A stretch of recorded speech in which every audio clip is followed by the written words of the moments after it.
Popularized in 2022 following the Russian invasion, both sides of the war have pioneered an innovation in military gear few have considered: protection for your butt. If you have ever ridden in the back of an older military vehicle, you will know that the cushions are lacking. You okay? I hope you got... Oh, you good, bro? Ouch!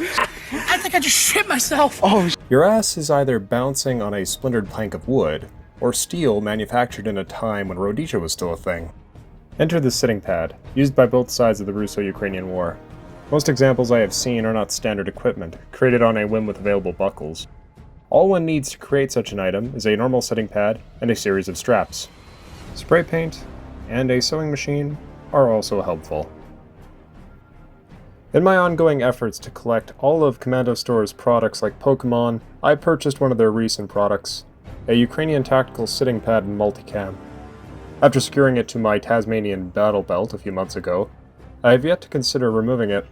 The system fits easily onto the belt, and the second strap that secures around your waist keeps the pad from rattling while you are running. Often, I overlook the fact that it is attached to my person, which makes for an unobtrusive additional item, and it doesn't weigh anything. I would highly recommend picking one of these up from Kommando Store when they restock. After inquiring and communicating with James, I was told that they get them from a Ukrainian company, and that there are plenty of domestic clients they are in need of supplying first, so we probably won't see them for a little while. It would not be hard to reverse engineer such an item. The sturdiness of this sitting pad makes me want to forgo the effort. If they restock, I would buy another in OD green for use on my Alice LBV belt kit. If you are interested in the creation of your own sitting pad, I will make another how-to video in the future. Till then, take care.